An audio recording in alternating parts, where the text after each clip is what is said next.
Students students मैंने देखा है कि कई स्टूडेंट्स गलतियां अधिक आने के डर से कॉपी नहीं भेजते और समझते हैं कि हमारी तो गलतियां अधिक हैं, क्या करें। तो आप ऐसा न सोचें। गलतियां अधिक आना या कम आना यह हमारी प्रिपरेशन का एक हिस्सा है। इसमें कोई बुरी बात वाली कोई चीज़ नहीं है। इसलिए आप मुझे कॉपियाँ जैसी भी आपकी तैयारी हो, जितनी भी गलतियाँ आपकी क्यों ना आती हों, आप मुझे कॉपी भेजें। और इसके अलावा कई स्टूडेंट्स अपना रिजल्ट सार्वजनिक होने के डर से मुझे कॉपी नहीं भेजते, तो वे बच्चे मुझे मैसेज कर सकते हैं, सर मेरा रिज़ल्ट आप ग्रुप में न डालें। तो मैं उनका रिज़ल्ट हमारे ग्रुप के रिज़ल्ट में न डालते हुए आपको हम आपकी गलतियां बता देंगे। तो आप ज़रूर एग्ज़ाम में बैठें। जितनी भी गलतियां आएँ, कम हो ज़्यादा हो, आप मुझे कॉपी भेजें और एक पॉजिटिव नज़रिए के साथ एग्ज़ाम का माहौल मानते हुए डिक्टेशन करने बैठें और निर्धारित समय में मुझे अपनी कॉपी भेजें और अपना मूल्यांकन करें। बस इतना सा आप करें, डरें मत। चलो आज हम शुरू करते हैं आज की डिक्टेशन।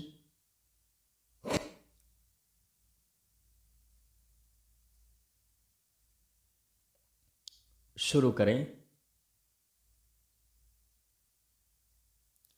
आधुनिकता की चकाचौंध में डूबे शहरों महानगरों में आज के दौर में मानवीय व्यवहार में जैसा बदलाव देखा गया है, उसमें सबसे ज़्यादा फिक्र इस बात को लेकर जताई जाती है कि लोगों के बीच आपसी सद्भाव और सहायता का भाव तेजी से कम हुआ है।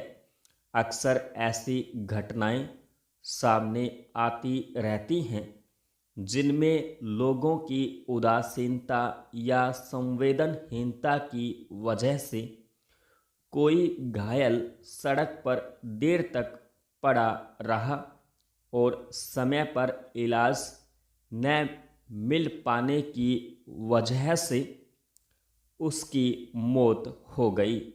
चूँकि अलग अलग मामलों में ऐसी घटनाएं सामने आती रहती हैं, इसलिए एक आम धारणा यह बनी है कि लोग अब आत्म केंद्रित होते जा रहे हैं और मानवीय संवेदनाओं के लिए जगह नहीं बची है। लेकिन हाल में कोरोना महामारी के प्रसार के खतरे को देखते हुए जब दुनिया भर के देशों की तरह भारत में भी पूर्णबंदी लागू की गई, तब अनेक ऐसी तस्वीरें सामने आईं जिससे यह साफ हुआ है कि आज भी हमारे देश के आम लोग बेहद संवेदनशील हैं और अक्सर अपने अभाव को भूलकर या फिर कई बार तो अपने घर में बेहद दुख के माहौल में भी अपने भीतर मौजूद इंसानियत को नहीं भूलते हैं। पैरा दरअसल पुणे में एक ऑटो रिक्शा चलाने वाले 30 वर्षीय अक्षय कोथावले ने जैसा उदाहरण पेश किया है, उसे लंबे समय तक संवेदना की मिसाल के तौर पर देखा जाएगा। यह किसी से छिपा नहीं है कि पूर्णबंदी की वजह से सारे उद्योग धंधे ठप होने के बाद शहरों में मजदूर तबकों की रोजी रोटी से लेकर रहने का ठिकाना तक छिन गया और कर्फ्यू जैसी स्थिति में भी उन्हें सड़क पर आने को मजबूर होना पड़ा। अपने गांव जाने के लिए जब कोई वाहन नहीं मिला तो उन्होंने सड़क के रास्ते पैदल ही चलना शुरू कर दिया। लेकिन तमाम लोगों के सामने कुछ ही दिन में भूख एक बड़ी चुनौती बनकर खड़ी हो गई। घर और काम से लाचार लोगों के सड़क पर पैदल चलते हुए भूख से जूझने के हालात की बस कल्पना ही की जा सकती है।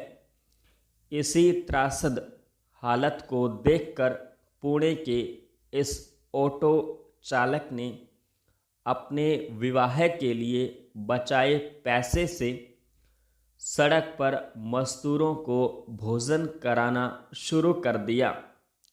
यही नहीं, इसी दौरान बीमारी से जब उसके पिता की मौत हो गई तब भी उसने लाचार लोगों की मदद का काम बंद नहीं किया। यह अपने आप में अनूठा उदाहरण है। पैरा, खुद ही दुख में पड़े होने के बावजूद अपनी क्षमता भर मदद के लिए तैयार इस नौजवान की संवेदना को एक मिसाल के तौर पर देखा जा सकता है। ऐसे मददगार लोगों ने अपने सीमित संसाधनों में जगह जगह जिस तरह भूख से दो चार लोगों को भोजन मुहैया कराया, उससे न जाने कितने लोगों की जान बच सकी। सही है कि पूर्णबंदी से उपजे हालात में सरकार को मुख्य रूप से लाचारों की मदद करने का काम अपने हाथ में लेना चाहिए था। संपूर्ण विराम। आज की डिक्टेशन समाचार पत्र से ली गई है।